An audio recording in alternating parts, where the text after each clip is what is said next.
12 ರಾಶಿಗಳ ಭವಿಷ್ಯ. ಮೊದಲಿಗೆ ಮೇಷರಾಶಿ. ಮೇಷರಾಶಿಯ ಸಮಾಜ ಸೇವಕರಿಗೆ ಕಾರ್ಯದಲ್ಲಿ ಸ್ವಲ್ಪ ಹಿನ್ನಡೆ ಆಗ್ತದೆ.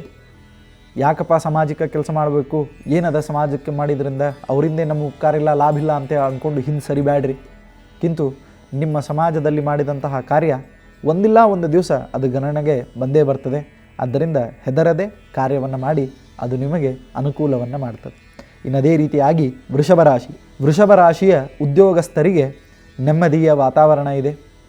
ಇವತ್ತಿನ ದಿವಸ ಯಾರೂ ನಿಮಗೆ ಕಿರಿಕಿರಿ ಮಾಡುವುದಿಲ್ಲ. ನೀವು ಮಾಡಿದಂತಹ ಪ್ರತಿಯೊಂದು ವರ್ಕನ್ನು ಅಪ್ರಿಷಿಯೇಟ್ ಮಾಡಲಾಗ್ತದೆ. ಆದ್ದರಿಂದ ಸ್ವಲ್ಪ ನೀವು ಆ ಸ್ವಭಾವವನ್ನು ಬಿಡಬೇಕು. ಯಾವ ಸ್ವಭಾವ ಅಂತಂದರೆ ಮುಜುಗರದ ಸ್ವಭಾವ. ನಿಮ್ಮನ್ನು ನೀವು ಎಕ್ಸ್ಪ್ರೆಸ್ ಮಾಡುವಂಥ ಒಂದು ಸ್ವಭಾವವನ್ನು ಇಟ್ಕೊಳ್ಳಿ. ನಿಮ್ಮ ಎಲ್ಲ ಕೆಲಸ ಕಾರ್ಯಗಳಿಗೂ ಕೂಡ ಮನ್ನಣೆ ಇವತ್ತಿನ ದಿವಸ ಸಿಗ್ತದೆ. ಇನ್ನು ಅದೇ ರೀತಿಯಾಗಿ ಮಿಥುನ ರಾಶಿ.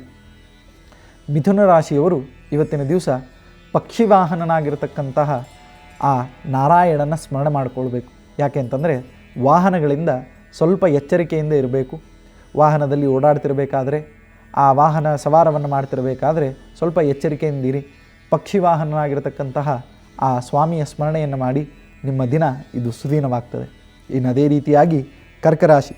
ಕರ್ಕರಾಶಿಯವರು ದೇವತಾ ಆರಾಧನೆಯನ್ನು ಮಾಡಬೇಕು. ದೇವರಲ್ಲಿ ಪ್ರಾರ್ಥನೆ ಮಾಡಬೇಕು. ಯಾಕಂತಂದರೆ ನಿಮ್ಮ ಮನಸ್ಸು ಸ್ವಲ್ಪ ಕಲುಷಿತವಾಗಿದೆ. ತಿಳಿಯಾಗಬೇಕ್ರಿ ಮನಸ್ಸು ಯಾವಾಗಿದ್ದರು.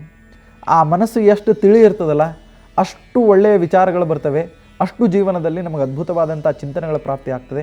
ಆದ್ದರಿಂದ ಸಾಧ್ಯ ಆಯಿತು ಅಂತಂದರೆ ಅವಶ್ಯವಾಗಿ ಎಳನೀರಿನ ದಾನವನ್ನು ಮಾಡಿರಿ. ಆ ದಾನದಿಂದ ನಿಮ್ಮ ಮನಸ್ಸು ಇದು ತಿಳಿಯಾಗ್ತದೆ. ಆ ತಿಳಿಯಾದಂತಹ ಮನಸ್ಸಿಂದ ಜೀವನದ ಕುರಿತಾಗಿ ಅನೇಕ ವಿಚಾರಗಳನ್ನು ನೀವು ಮಾಡಬಹುದಾಗಿ. ಇನ್ನು ಅದೇ ರೀತಿಯಾಗಿ ಸಿಂಹರಾಶಿ. ಸಿಂಹರಾಶಿಯವರಿಗೆ ಮನಸ್ಸಿಗೆ ನೆಮ್ಮದಿ, ಸುಖ ಸಂತೋಷದ ವಾತಾವರಣವಿದೆ. ಆದ್ದರಿಂದ ಎಷ್ಟೋ ದಿನಗಳಿಂದ ಅಂದ್ಕೊಂಡಂತಹ ಕೆಲಸಗಳಿವೆ, ಅವೆಲ್ಲ ಕೈಗೂಡಿದ್ರಿಂದ ನಿಮ್ಮ ಮನಸ್ಸಿಗೆ ಇದು ಶುಭ ದಿನವಾಗಲಿದೆ. ಇನ್ನು ಅದೇ ರೀತಿಯಾಗಿ ಕನ್ಯಾ ರಾಶಿ. ದೇಹಾರೋಗ್ಯ ಚೆನ್ನಾಗಿದೆ, ಕೆಲಸಕ್ಕೆ ಅನುಕೂಲವಾಗ್ತದೆ. ಆದ್ದರಿಂದ ದೇಹದಿಂದ ಮಾಡ್ತಕ್ಕಂಥ, ಅದಕ್ಕೆ ಕಾಯ ವಾಚ ಮನಸ 3 ರೀತಿಯಾದಂತಹ ಕೆಲಸ. ಕೆಲವೊಂದಿಷ್ಟನ್ನು ದೇಹದಿಂದ ಮಾಡಬೇಕಂತೆ, ಕೆಲವೊಂದಿಷ್ಟು ವಾಚ ಮಾತುಗಳಿಂದ ಮಾಡಬೇಕಂತೆ, ಇನ್ನು ಕೆಲವೊಂದಿಷ್ಟನ್ನು ಮನಸ್ಸಿಂದ ಮಾಡಬೇಕು ಅಂತ. ಸೊ ಈ ರೀತಿಯಾಗಿ 3 ರೀತಿಯಿಂದಲೂ ಕೂಡ ನೀವು ಕೆಲಸ ಕಾರ್ಯಗಳನ್ನು ಮಾಡಿದ್ರಿ ಅಂತಂದರೆ ಅದು ನಿಮಗೆ ಅನುಕೂಲವಾಗ್ತದೆ. ಇನ್ನು ಅದೇ ರೀತಿಯಾಗಿ ತುಲಾರಾಶಿ. ತುಲಾರಾಶಿಯವರಿಗೆ ಧನಾರ್ಜನೆಯ ಯೋಗ, ಒಳ್ಳೆಯ ಲಾಭ ಇದೆ. ಆ ಧನಾರ್ಜನೆಯ ಯೋಗದಿಂದ ನಿಮಗೆ ಸರ್ವ ಸಂಪತ್ ಲಾಭ ಇದು ಪ್ರಾಪ್ತಿಯಾಗ್ತಾ ಇದೆ. ಇದು ತುಲಾರಾಶಿಯವರ ಫಲ. ಇನ್ನು ಅದೇ ರೀತಿಯಾಗಿ ವೃಶ್ಚಿಕ ರಾಶಿ. ಅನ್ನದ ಪ್ರಭಾವದಿಂದ ದುಷ್ಟ ವಿಚಾರಗಳು ಮನಸ್ಸಿನಲ್ಲಿ ಬರುವಂತಹ ಸಂಭವ ಇರ್ತವೆ.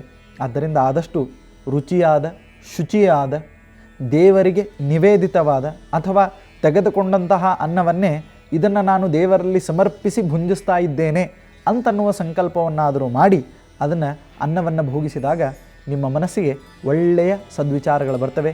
ಆ ಸದ್ವಿಚಾರಗಳಿಂದ ನಿಮಗೆ ಅನುಕೂಲಕರವಾದಂತಹ ವಾತಾವರಣ ಇದು ಉಂಟಾಗ್ತದೆ. ಇನ್ನು ಅದೇ ರೀತಿಯಾಗಿ ಧನುರಾಶಿ. ಧನುರಾಶಿಯವರಿಗೆ ಅನ್ಯ ಸ್ಥಳಗಳಿಗೆ ಪ್ರಯಾಣ, ಹೊಸ ವಿಚಾರದಿಂದ ಜೀವನದಲ್ಲಿ ಉನ್ನತಿ. ಆದ್ದರಿಂದ ಏನಾದರೂ ಹೊಸ ವಿಚಾರಗಳನ್ನು, ಕಾನ್ಸೆಪ್ಟ್ಗಳನ್ನು ತಲೆಯಲ್ಲಿ ಇಟ್ಕೊಂಡಿದ್ರಿ ಅಂತಂದರೆ ಅವಶ್ಯವಾಗಿ ನೀವು ತಿಳಿಸಿ. ಆ ತಿಳಿಸಿದಂತಹ ಕಾನ್ಸೆಪ್ಟ್ಗಳಿಗೆ ಬಲ ಸಿಕ್ಕು ಕಾರ್ಯದಲ್ಲಿ ನಿಮಗೆ ಅನುಕೂಲವಾಗ್ತದೆ. ಇನ್ನು ಅದೇ ರೀತಿಯಾಗಿ ಮಕರ ರಾಶಿ. ಆಲೋಚಿಸಿದಂತಹ ಕಾರ್ಯಸಿದ್ಧಿ, ಇನ್ನು ಅನುಕೂಲಕರವಾಗಿರ್ತಕ್ಕಂತಹ ವಾತಾವರಣ, ಇದು ನಿಮಗೆ ಇರತಕ್ಕಂತಹ ಫಲ. ಅದಕ್ಕೆ ಆಲೋಚಿಸಿದಂತಹ ಕಾರ್ಯಸಿದ್ಧಿ ಅಂತಂದರೆ ಕೆಟ್ಟದ್ದು ಆಲೋಚನೆ ಮಾಡಬೇಡ್ರಿ, ಒಳ್ಳೆಯದನ್ನು ಆಲೋಚನೆ ಮಾಡಿರಿ. ನಿಮ್ಮಿಂದ 4 ಜನರಿಗೆ ಉಪಕಾರ ಆಗಿರಬೇಕು ಅಥವಾ ನಿಮ್ಮ ಸ್ವಂತ ಕಾರ್ಯವಾದರೂ ಸಾಧನವಾಗಿರಬೇಕು. ಆ ರೀತಿಯಾದಂಥ ಕಾರ್ಯಗಳ ಆಲೋಚನೆ ನಿಮ್ಮ ಮನಸ್ಸಿಗೆ ನೆಮ್ಮದಿಯನ್ನು ಉಂಟು ಮಾಡ್ತದೆ. ಇನ್ನು ಅದೇ ರೀತಿಯಾಗಿ ಕುಂಭರಾಶಿ. ಕುಂಭರಾಶಿಯವರು ಇವತ್ತಿನ ದಿವಸ ಆನಂದದಿಂದ ಇರ್ತಾರೆ. ಅನುಕೂಲಕರವಾದಂತಹ ಸನ್ನಿವೇಶಗಳು, ವ್ಯಕ್ತಿಗಳಿಂದ ನೀವು ಅಂದುಕೊಂಡಂತಹ ಎಲ್ಲ ಸಹಾಯಗಳು ಪ್ರಾಪ್ತಿಯಾಗಿ ಇವತ್ತಿನ ದಿವಸ ನಿಮಗೆ ಶುಭವಾಗಲಿದೆ. ಇನ್ನು ಅದೇ ರೀತಿಯಾಗಿ ಮೀನರಾಶಿ.